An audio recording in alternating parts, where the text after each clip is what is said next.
Assalamualaikum warahmatullahi wabarakatuh. Bismillahirrahmanirrahim. Alhamdulillahi rabbil alamin. Wassalatu wassalamu ala asyrafil anbiya'i wal mursalin wa ala alihi wa sahbihi ajma'in. Allahumma salli ala sayyidina Muhammad salatan tukhrijuni min zulumatil wahmi wa tuqrimuni binuril fahmi wa tudihuli ma ashkala hatta yufham innaka anta ta'lamu wa la a'lam innaka anta 'allamul ghuyub subhanaka la ilma lana illa ma 'allamtana innaka antal alimul hakim. Bismillahi masyaallah wa la quwwata illa billah. Masya Allah kullu nikmatin minallah, Masya Allah al-khairu kulluhu biyadillah, Masya Allah la yasrifu su'a ilallah. Rabbi syrah li sadri wa yassir li amri wahlul 'uqdatan min lisani yafqahu qawli. Allahumma yassir wa la tu'assir bitammin bil khair wa la hawla wa la quwwata illa billahil aliyyil azim. Amma ba'du. InsyaAllah kita sambung kepada pembacaan 40 hadis kelebihan ilmu dan ulama' yang telah pun kita mulakan pembacaannya sejak daripada semalam, iaitu selesai solat maghrib. Mudah-mudahan dapat kita mengkhatamkan 40 hadis ini dan dapat kita beramal dengan apa yang telah disabdakan oleh baginda Nabi sallallahu alaihi wasallam. Baik.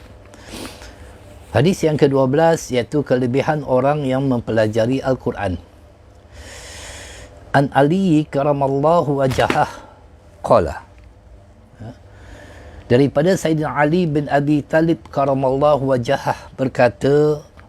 Jadi di sini kita baca karamallahu wajhah, boleh juga kita menyebut rahim radhiyallahu anhu taala. Adapun karamallahu wajhah itu Allah SWT memuliakan wajah Sayyidina Ali kerana dia telah pun menganut ataupun memeluk agama Islam sejak daripada kecil, dan wajahnya itu tidak pernah dia hadapkan kepada berhala. Khairukum man ta'allama al-Qur'an wa 'allamahu. Sebaik-baik kamu ialah orang yang belajar Al-Quran dan mengajarkannya kepada orang lain. Hadis yang diriwayatkan oleh Imam Bukhari dan Imam Tirmizi. Al-Quran adalah kalamullah yang Allah turunkan kepada Sayyidina Rasulullah sallallahu alaihi wasallam untuk menjadi sumber ilmu yang tidak ada keraguan lagi padanya, iaitu sumber rujukan kita Al-Quran yang pertama. Al-Quran menjadi pedoman bagi manusia yang hidup di atas muka bumi ini, hudal linnas, petunjuk bagi sekalian manusia, hudal lil muttaqin, petunjuk bagi orang-orang yang bertakwa. Segala undang-undangnya adalah benar dan sesuai untuk mengatur kehidupan manusia sepanjang zaman. Tidak ada perubahan daripada dahulu sampailah kini. Al-Quran itu tidak ada perubahannya. Al-Quran adalah kitab yang penuh hikmah dan pengajaran yang telah dijanjikan oleh Allah Subhanahu wa taala bahawa ia akan dipelihara, yang telah Allah janjikan. Allah akan pelihara Al-Quran daripada diubah ataupun ditambah, dikurangi ayat-ayatnya. Ada berlaku peristiwa tersebut, tetapi Al-Quran itu dipelihara oleh Allah. Oleh itu segala sesuatu yang berkaitan dengan Al-Quran maka akan jadi mulia dan begitu berharga. Orang yang belajar Al-Quran kemudian mengajarkan kepada seseorang pula, Masya Allah, tabarakallah, mulai dari membacanya, menghafalnya, mendalami isi dan kandungannya, iaitu mentadabur Al-Quran tersebut, mengajarkan kepada orang lain dan sebagainya. Itu begitu mulia. Maka itu barang siapa belajar atau mengajar Al-Quran, bererti ia telah melaksanakan sesuatu yang sangat mulia dan sangat tinggi darjatnya dan sangat banyak pahalanya di sisi Allah Subhanahu Wa Taala. Jadi sangat-sangat patut bagi ketua rumah, iaitu orang yang diberi amanah oleh Allah Subhanahu Wa Taala sebagai ketua rumah untuk mendidik isteri dan anaknya dengan Al-Quran dan sebagainya. Apatah lagi kita nak masuk pada bulan Ramadan yang tidak lama lagi, bulannya Al-Quran, untuk kita memperbanyakkan membaca Al-Quran dan mengkhatamkannya serta kita mentadabur dengan ayat-ayat tersebut. Hadis seterusnya, orang alim itu tawaduk dan berwibawa.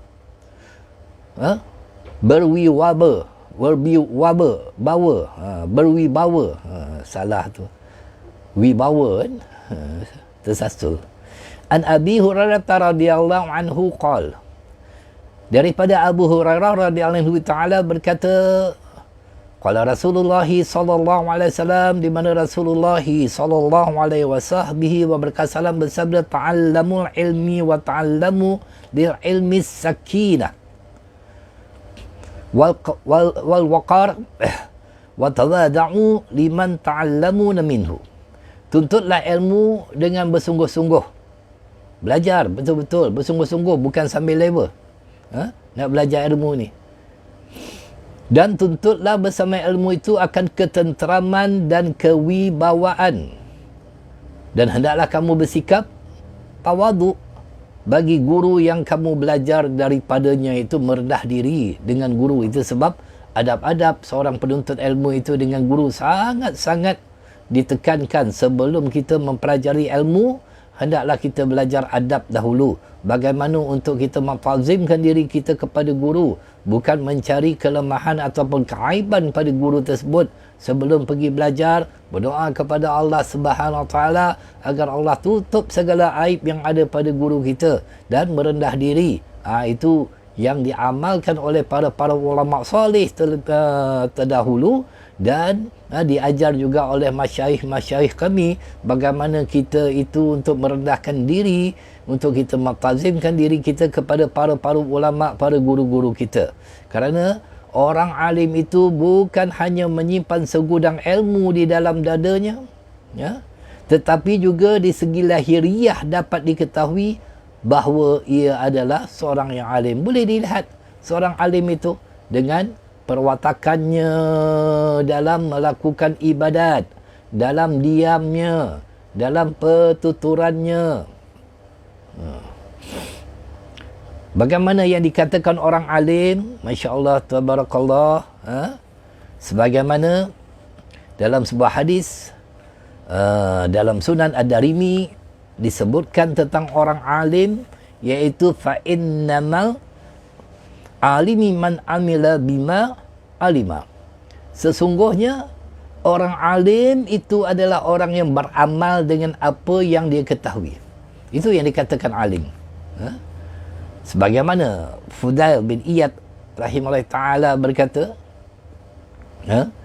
seorang alim itu masih dianggap jahil, bodoh. Masya Allah, tabarakallah, apabila dia belum beramal dengan ilmunya. Apabila dia sudah mengamalkan ilmunya, maka jadilah dia seorang yang benar-benar alim. Kerana ditakuti kalau orang alim itu tidak mengamalkan ilmu, dan menjadi bala di akhirat nanti. Yang mana baginda Nabi SAW memberi amaran kepada orang-orang yang alim. Asyaddun nasi azaban yaumal qiyamati alimulam yanfa'u ilmuhu. Sedahsyat-dahsyat siksaan atas manusia pada hari kiamat ialah orang alim yang tidak memanfaatkan ilmunya, tidak mengamalkan ilmunya. Ini yang ditakuti. Kerana pepatah Arab mengatakan, al-ilmu bila amali kasyajari bila samar. Ilmu tanpa amalan bagaikan pohon tidak berbuah. Kalau orang alim, dia suruh orang sembahyang berjemaah tetapi dia meninggalkannya. Dia suruh orang bangun tahajud tetapi dia meninggalkannya. Dia suruh orang melakukan kebaikan tetapi dia tidak melakukan kebaikan. Perbuatannya itu seolah-olah seumpama orang yang tidak mempunyai ilmu, tidak ada bezanya dengan orang-orang yang jahil. Itu sebab sangat-sangat ditakuti. Kalau di dalam Matan Zubat, Syekh Al-Imam Ibn Ruslan menyebutkan, fa'alimun bi ilmihi lam ya'malan, mu'azzabun min qabli ubadil wasan. Sebab orang alim, orang yang alim itu mengerti, sedang dia tidak mengamalkan ilmunya, maka dia akan diazab sebelum para penyembah berhala. Na'udzubillahi min zalik. Ini yang kita takut bagi orang-orang alim yang tidak mengamalkan ilmunya. Maka perlulah kita muhasabah diri kita. Baik. Keilmuannya dapat dilihat dari segi pakaiannya, berpakaian dengan cara pakaian ulama, bukan pakaian secara orang-orang jahil, di mana penuntut ilmu pada hari ini, mereka-mereka yang masih lagi muda dalam mengambil ilmu, tetapi kita tengok perbezaannya dengan orang-orang awam, orang-orang biasa, tidak ada bezanya dari segi pemakaian dan sebagainya. Kerana dalam sebuah syair menyebutkan, وَتَشَبَّهُ إِنْ لَمْ تَكُونُوا مِثْلَهُمْ إِنَّ التَّشَبَّةُ بِالْكِرَامِ فَلَاحٌ. Serupakanlah diri kamu walaupun tidak seperti mereka. Kerana menyerupakan dengan orang-orang yang mulia itu membuahkan kejayaan. Kita berpakaian secara macam mana para ulama.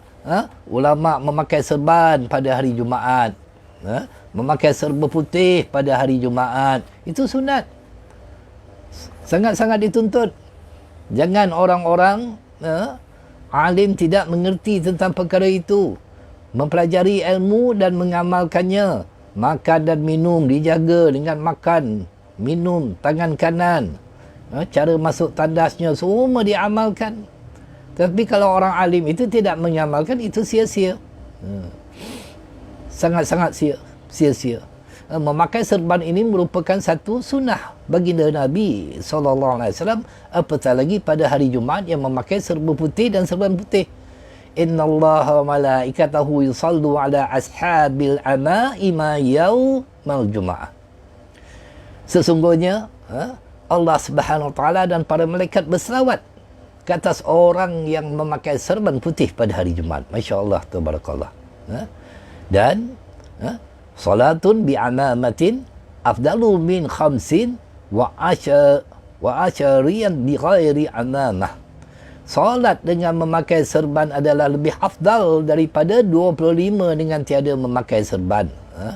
Maka jangan kita itu tidak pernah memakainya. Kadang-kadang orang alim meninggalkan sunnah-sunnah baginda Nabi sallallahu alaihi wasallam.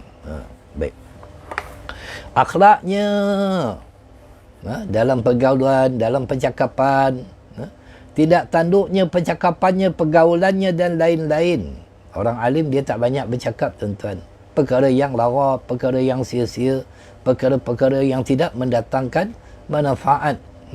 Apatah lagi untuk mencampuri urusan orang lain yang tidak ada kena-mengena bagi dirinya. Ketenteraman diri dan kewibawaan peribadi serta akhlak yang luhur merupakan ciri khas yang tak dapat tiada pada diri seorang yang alim itu. Menjaga pergaulan, perbatasan dan sebagainya. Dengan demikian, ilmu yang ada di dalam dadanya telah membuahkan keadaan yang khusyuk, tawadu dan wibawa. Itu ciri orang alim. Kita juga dapat melihat ketinggian adabnya di hadapan gurunya. Maka kelihatan ia sangat tawadu dan merendahkan diri. Ketika kami bertemu dengan para-para masyayikh kami menundukkan kepala kami. Kami berasa malu untuk bersembang, untuk bertanya sesuatu kepada guru kami. Tetapi pada hari ini orang jumpa ulama, mereka itu sampai jadikan ulama seumpama artis pula. Ajak bergambar dan sebagainya. Masya Allah, tabarakallah. Maka dengan itu ilmu yang dipelajarinya itu bertambah berkat dan manfaat. Adab kepada guru merupakan ciri utama seorang ulama. Walaupun kini ia telah menjadi seorang ulama yang besar, namun ia mesti bersifat tawaduk terhadap gurunya yang pernah mengajarnya, iaitu memfazimkan guru-guru. Seumpama yang kita pernah belajar dengan tuan guru mulia kami, iaitu tuan guru Syekh Muhammad Nuruddin Al-Banjari Al-Makki Hafizahullah Ta'ala. Kita pernah belajar dengan guru mulia Syekh Fahmi Zamzam An-Nadwi Al-Maliki Hafizahullah Ta'ala. Kita belajar juga dengan Kiai Idrus Ramli rahimahullah ta'ala, salah seorang ulama di tanah Jawa, mempelajari ilmu akidah dan sebagainya. Kita mempelajari juga dengan Allahyarham Syekh Husni Ginting rahimahullah ta'ala yang telah pun wafat. Belajar tawaduk dengan guru, merendahkan diri dengan guru, dengan guru-guru yang lain juga. Kita mempelajari dengan ilmu-ilmunya, dengan para habaib, iaitu seumpama guru mulia Habib Ali Zainal Abidin Hafizahullah Ta'ala. Jadi kita bersikap tawaduk, kita bersikap merendah diri, kerana mereka lah yang mengajar kita mengenali Allah dan Rasulullah SAW dan memperincikan kepada kita hukum hakam. Itu sebab guru mulia Tuan Guru Syekh Muhammad Nuruddin Al-Banjari Al-Makki Hafizahullah Ta'ala, salah seorang ulama yang begitu menjaga adab, baik di hadapan orang-orang alim, di hadapan para habaib, dan dia nak bagaimana anak-anak didiknya, mereka yang mengikuti pengajiannya, tafakuh fiddinnya, belajar juga adab ketika belajar. Dilarang untuk kita melihat-lihat jam ketika belajar seolah-olah ingin guru itu berhenti. Dia larang untuk menggaru-garu, dia larang untuk bersandar. Banyaklah adab-adabnya. Dia larang untuk kita berkata-kata, bercakap ketika sedang menuntut pengajian dan sebagainya. Banyak adab-adab yang diterapkan kepada penuntut-penuntut ilmu. Pergi saja ke Ma'had An-Nur di Janda Baik, pusat pesantren Tuan Guru. Lihat bagaimana anak-anak muridnya begitu beradab, diajar adab terlebih dahulu. Baik. Hadis yang seterusnya, ilmu itu buruan orang yang alim. An Abi Sa'id Khudri radhiyallahu anhu qala Rasulullah sallallahu alaihi wasallam, lan yashba'ul mu'minu min khairin yasma'uhu hatta yakuna muntahahul jannah. Daripada Abu Sa'id Al-Khudri radhiyallahu anhu berkata, Rasulullah SAW bersabda, orang yang berilmu itu tidak akan puas dari mencari ilmu yang didengarnya sehingga adalah kesudahannya itu di dalam syurga.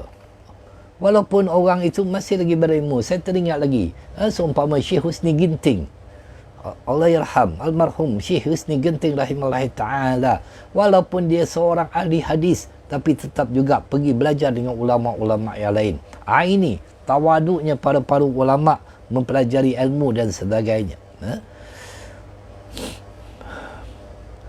Begitu juga dengan hadis wa an Abi Hurairah radhiyallahu anhu anna Nabiy sallallahu alaihi wasallam qala al-alimu wal ilmu wal amalu fil jannah. Orang yang alim, ilmu dan amal itu di dalam syurga. Alim, berilmu dan mengamalkan ilmu tersebut akan dimasukkan ke dalam syurga. Fa idza lam ya'malil alimu bima ya'lamu kana ilmu wal amalu fil jannah wa kana al alimu fin nar. Dan apabila orang yang alim itu tidak mengamalkan ilmunya, maka ilmu dan amal itu tetap di dalam syurga, sedang si alim itu akan dimasukkan ke dalam api neraka. Na'udzubillahi min zalik. Ini yang ditakuti oleh seorang alim, yang apabila mereka itu tergelincir masuk ke dalam neraka sedangkan anak-anak didiknya berada dalam syurga. Nanti di akhirat ditanya, Tuan Guru, kenapa Tuan Guru berada di dalam neraka? Sedangkan anak muridnya di dalam syurga. Tuan Guru suruh kami pergi berjemaah, tetapi Tuan Guru tidak berjemaah. Tuan Guru suruh kami solat pada awal waktu, tetapi Tuan Guru melewat-lewatkan solat. Ini kena jaga ni orang alim, terutamanya anak-anak muda yang balik daripada perantauan, yang menyebarkan ilmu. jaga dengan masa dan sebagainya. Menepati masa itu sangat-sangat dituntut. Jangan hadir kuliah lewat.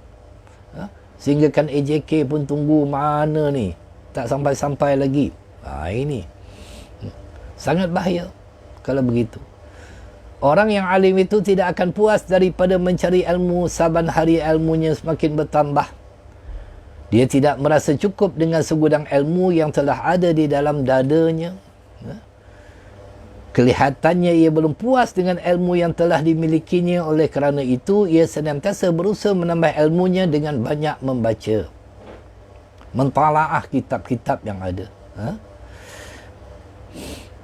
Bermuzakarah, berbincang sesama mereka tentang beberapa permasalahan. Seumpama muzakarah yang dilakukan pada hari ini kan.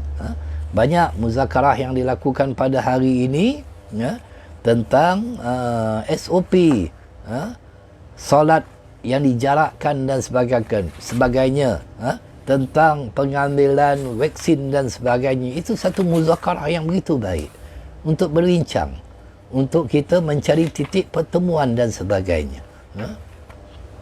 Baik. Kerana ada kalanya banyak perkara yang tidak kita ketahui.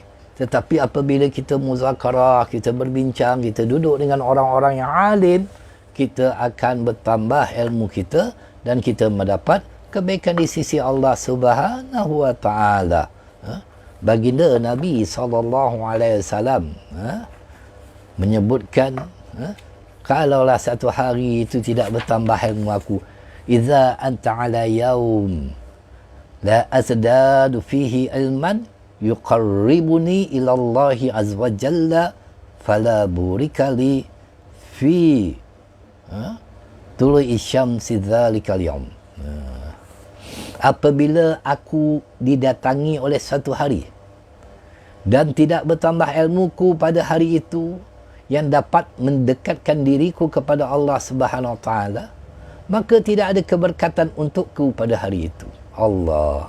Jadi tidak ada keberkatan kalau kita itu tidak bertambah ilmunya. Itu sebab kita kena duduk dalam majlis ilmu. Paling tidak pun di alam maya ini mudah dah untuk kita menuntut ilmu. Masih juga ramai di antara mereka itu masih melalaikan untuk menuntut ilmu, sedangkan ilmu mudah sangat untuk kita dapat sekarang ini daripada para ulama, daripada para penyampai ilmu dan sebagainya.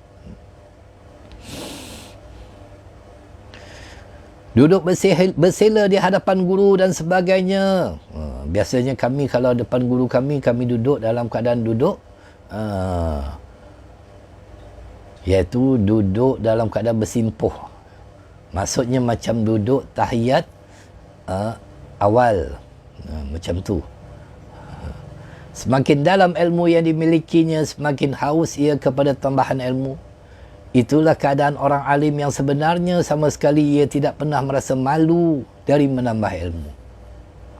Kalau orang alim tidak malu untuk menambah ilmu, kita ini yang tidak alim, patutnya kita malulah dengan Allah.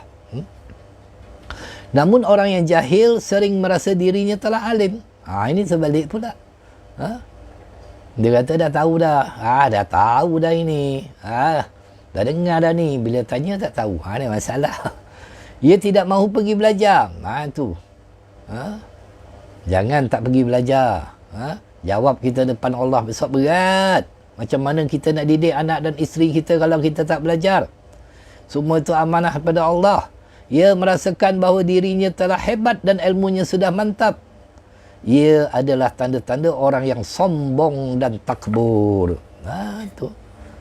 Kadang-kadang orang-orang yang jahil kita kata, marilah pergi mengaji. Kau pergi je lah.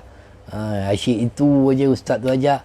Asyik ajar bersuci, asyik ajar istinja, asyik ajar semayang. Kita dah semayang hari-hari dah tahulah dia kata. Padahal semayangnya tu rosak.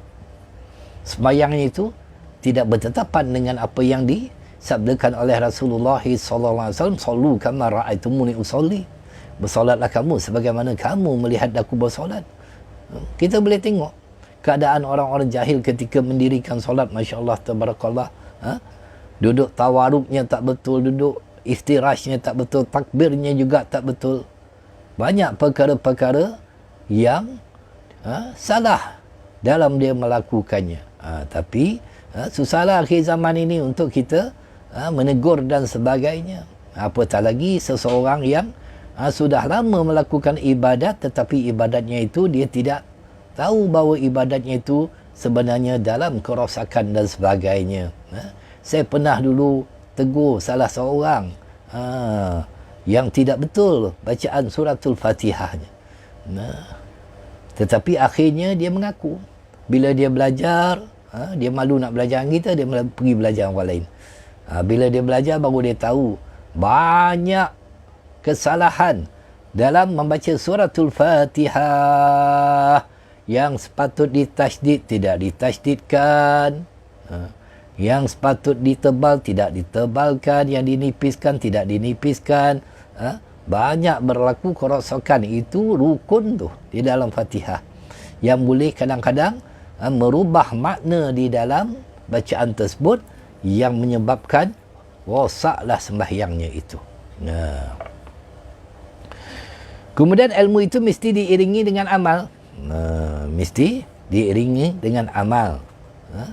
Itu sebab Imam Sufyan Al-Thawri dia mengatakan, ibu aku telah berpesan, salah seorang ulama, wahai anakku, janganlah engkau sekali-kali mempelajari satu ilmu melainkan setelah engkau berniat untuk beramal dengan ilmu tersebut. Jika tidak, maka ia akan menjadi bala bagi kamu pada hari kiamat kelak. Allah Rabbi. Menjadi bala, menjadi rosaklah kita itu. Ilmu bukan dengan banyaknya kitab. Sebagaimana yang disebutkan oleh Imam Malik. Tetapi ilmu hendaklah seseorang itu yang mengamalkannya. Itu sebab baginda Nabi SAW seringkali berdoa, Allahumma inni as'aluka ilman nafi'a wa rizqan tayyiba wa amalan mutaqabbala. Ya Allah, sungguh aku memohon kepadamu ilmu yang bermanfaat, dapat diamalkan, rezeki yang baik dan amal yang diterima. Itu tanda-tandanya. Imam Al-Ghazali rahimahullah ta'ala mengatakan, beramal tanpa ilmu adalah sia-sia, berilmu tanpa beramal adalah gila. Sangat rugilah. Betapa malang seseorang yang telah dianugerahkan ilmu oleh Allah SWT, tetapi dengan sengaja ia meninggalkannya, dengan memberi berbagai-bagai alasan untuk melepaskan diri daripada tuntutan. Ini sunat aja, ini sunat aja, dia kata. Tu alasan-alasan sebegini untuk melepaskan diri. Allah Rabbi. Takut kita pada akhir zaman ini. Itu yang ditakuti oleh Sayyidina Umar Ibn Khattab radhiyallahu ta'ala. Perkara yang paling aku takuti terhadap umat ini adalah orang yang alim pada lisan tetapi jahil pada hati. Apa kata Imam Malik rahimahullah ta'ala? Bukanlah ilmu itu dengan banyaknya riwayat qala Rasulullah, qala Rasulullah, tetapi ilmu itu yang dimanfaatkan dan diamalkan oleh tuannya. Ini ciri-ciri orang alim. Baik. Hadis yang ke-15, hikmah itu kemuliaan orang yang beriman. An Abi Hurairah radhiyallahu anhu qala Rasulullah sallallahu alaihi wasallam, al-kalimatul hikmatu dhalatul mu'min fahaisu wajadaha fahuwa ahaqqu biha. Daripada Abu Hurairah radhiyallahu anhu berkata, Rasulullah sallallahu alaihi wasallam bersabda, perkataan hikmah itu adalah idaman orang yang beriman. Maka di mana saja ia menemukannya, maka pasti ia akan mengambilnya. Hadis ini menunjukkan kepada kita tentang dari mana kita harus menerima ilmu. Daripada mana ambil ilmu tu? Kalau sesuatu yang diucapkan oleh seseorang tu memang mengandungi pelajaran dan hikmah, semua orang boleh bercakap. Termasuk juga orang-orang munafik, orang-orang politik boleh bercakap kan? Tetapi dari mana sebenarnya kita mengambil ilmu itu? Ini yang perlu kita tahu. Bagaimana untuk kita mendapatkan ilmu itu? Bukan sembrono kita mengambil ilmu tanpa kita mengetahui seseorang itu nanti. Itu sebab Ibn Sirin menyebutkan inna hadzal ilma dinun fanzuru anna ta'khuzun daninakum. Itu kata-katanya.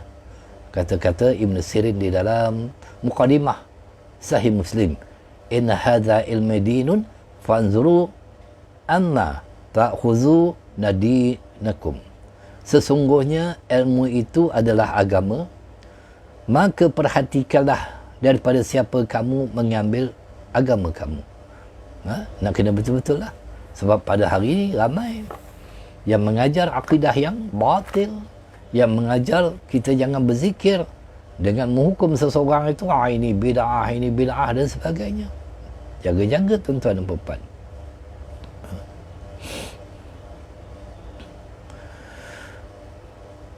Kalau sesuatu yang diucapkan oleh seseorang itu memang mengandungi pelajaran dan hikmah, maka kita mesti mengambilnya. Walaupun kadang-kadang hikmah atau pelajaran itu datang daripada seorang anak kecil. Kisah Imam Ahmad bin Hanbal yang menegur seorang anak kecil yang memakai terompah. Kan terompah kan yang dipakai di kaki itu berjalan. Kalau tak betul-betul berjalan boleh tergelecik dan sebagainya. Maka ditegur oleh Imam Ahmad bin Hanbal. Berhati-hati kamu. Takut tergelincir kamu. Anda juga berhati-hati kepada anak kecil itu. Takut tergelincir di neraka nanti. Allahu Rabbi. Menangis Imam Ahmad bin Hanbal. Bahkan mungkin dari musuh kita, maka kita mesti mengambilnya. Yang paling sesuatu yang diucapkan itu betul dan tepat. Kalau benar, maka kita terima. Walaupun seseorang itu musuh kita. Maka kita jangan merasa malu daripada mengambil faedah daripadanya. Jangan menjadi orang yang sombong, yang tidak mau tunduk kepada kebenaran seandainya kebenaran itu datang dari seorang yang lebih rendah martabatnya.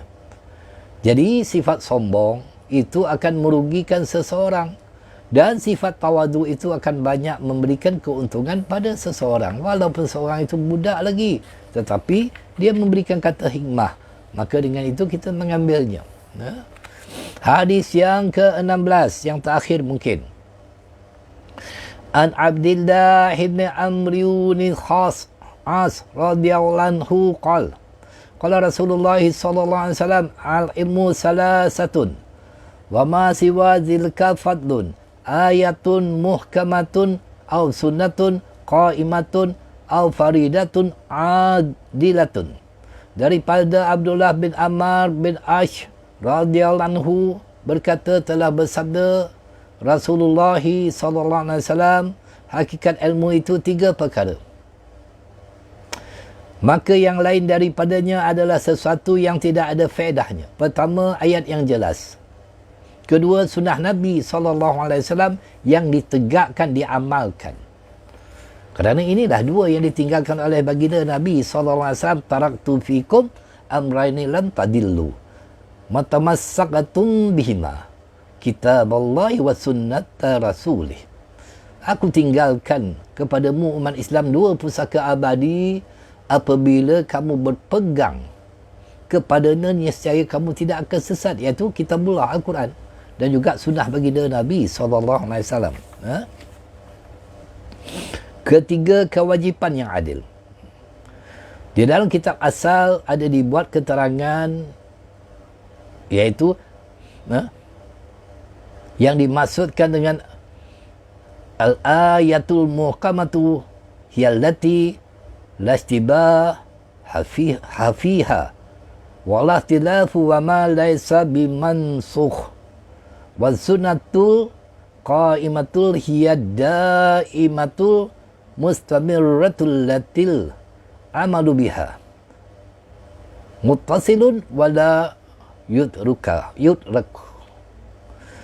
Wal faridatul adilatul hiya allati la jara fiha wa la haifa fi qada'iha. Jadi maksudkan dengan al-ayah al-mukamah, al-mukamah itu ialah ayat yang tidak ada apa-apa kesamaran di dalamnya dan tidak ada khilaf padanya dan juga tidak ada mansuh. Maksudnya ayat mukam, ayat yang terang-terang, tidak ada kesamaran. Kerana di dalam Al-Quran ada ayat mukam dan juga ayat mutasyabihat yang samar-samar yang perlu untuk kita takwilkan ayat tersebut. Dan yang dimaksudkan dengan as-sunnah al-qayyimah itu ialah sunnah yang berterusan pengamalannya tanpa ada henti dan tidak pernah ditinggalkan. Dan yang dimaksudkan dengan al-faridah al-adilah itu ialah kewajipan yang tiada ada kezaliman di dalamnya. Begitu pula tidak ada kesan yang buruk bila dilaksanakan. Maksud dari ketiga perkara ini adalah ringkasan dari segala tujuan pengamalan syariat Islam di atas muka bumi ini. Kerana satu hukum itu tidak tegak kecuali dengan dalil Al-Quran yang nyata atau dengan berdasarkan hadis yang kuat dan terhindar dalam pelaksanaannya itu dari apa-apa yang dapat menyebabkan kemudaratan. Baik. Hadis yang ke-17 yang terakhirlah. Mungkin sempat lagi ikut. Jangan malu hadir ke majlis taklim. Jangan malulah. Malulah kita kalau kita tak tahu rukun sembahyang, tak tahu rukun mandi, tak tahu apa pun tak tahu. Macam mana? An Abi Waqidil Laythi radhiyallahu anhu qala baina Rasulullah sallallahu alaihi wasallam jalisun fil masjid idza aqbala satu nafar فأقبل اثنان إلى رسول الله صلى الله عليه وسلم فوقعا على رسول الله صلى الله عليه وسلم فرأى أحدهما فرجة في الحلقة فجلس وجلس الآخر خلفهم وأما الثاني فهزب مدبرا فلما فرغ رسول الله صلى الله عليه وسلم قال ألا أخبركم أن نفر الثلاثة أما أحدهم فاوى إلى الله فاوه الله وأما الآخر فاستحيا الله منه وأما الآخر فعارض الله تعالى عنه. Daripada Abu Walid Al-Laythi radhiyallahu anhu berkata ketika Rasulullah sallallahu alaihi wasallam sedang duduk bersama-sama dengan para sahabatnya dalam majlis ilmu di dalam masjid, tiba-tiba datang 3 orang. 2 orang terus menyertai majlis Rasulullah. Orang yang pertama, ia melihat ada tempat yang kosong di tengah-tengah halakah, maka ia pun terus duduk. Ada 3 orang. 2 orang tu duduk dalam majlis. Nampak ada tempat kosong, seorang tu duduk. Orang yang kedua hanya duduk di bahagian belakang majlis. Duduk belakang bersandar kan kat tiang, kat dinding. Itu biasa tu di masjid. Adapun orang yang ketiga, kerana ia melihat orang ramai, maka ia rasa malu masuk ke majlis ilmu itu, maka terus ia pergi ke tempat lain. Rugilah dia. Maka setelah selesai Rasulullah SAW daripada percakapannya, lalu baginda bersabda, hendakkah kamu aku beritahu tentang 3 orang yang baru datang tadi. Yang pertama, ia bersungguh untuk mencari ilmu, maka Allah memberikan tempat kepadanya. Itu pilihan Allah. Yang kedua, ia merasa malu, tidak bersungguh-sungguh, maka Allah juga malu daripadanya, tidak memberinya ilmu yang banyak. Adapun yang ketiga, maka berpaling dari Allah, maka Allah pun berpaling juga daripadanya. Ini banyak berlaku di masjid di surau. Kadang-kadang antara maghrib dan isyak tu, lepas sembahyang maghrib dia keluar ya. Tak nak duduk majlis ilmu. Nanti isyak dia datang balik. Ini masalah kepada umat Islam di negara kita. Orang yang hendak mendapatkan ilmu itu mesti bersungguh-sungguh dan memberikan perhatian yang besar kepada ilmu. Hendaklah ia berusaha sekuat tenaga yang dimilikinya untuk mendapatkan ilmu. Jangan malu untuk belajar dan jangan malas. Ia hendaklah mempunyai hati yang cekal dan kuat. Berdoa agar Allah tambah ilmu kepada kita. Senantiasa menggunakan kesempatan yang ada untuk menambah ilmu. Tidak perlu disuruh untuk belajar, tetapi ia memang senantiasa siap untuk belajar apabila ada kesempatan maka dengan kerajinan dan perhatian yang besar ini, ia akan mendapat mengumpulkan ilmu sebanyak-banyaknya. Duduk dalam majlis ilmu, jangan malu. Adapun orang yang malas, patah semangat, tidak bergairah dan senantiasa menunggu dorongan dari orang lain, tunggu orang ajak baru dia nak pergi, tak ada kawan tak pergi, jangan.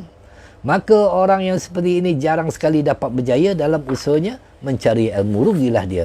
Jadi cukuplah sekadar itu. Mudah-mudahan apa yang kita sampaikan ini bermanfaat, terutamanya pada diri peribadi saya sendiri dan juga kepada para pendengar. Walaupun kita tahu tidak ramai orang yang mengikuti pengajian sebegini, tetapi atas amanah yang Allah beri kepada al-fakir ilallah, saya yang fakir di sisi Allah SWT, tetap juga kita membacakan hadis, tetap juga kita menyampaikan aqulu qawli hadza wa astaghfirullahalazim li wa lakum. Rabbana atina fid dunya hasanah wa fil akhirati hasanah wa qina azabannar. Sallallahu alaihi sayyidina Muhammad wa ala alihi washabihi ajma'in. Walhamdulillahi rabbil alamin. Assalamualaikum warahmatullahi wabarakatuh.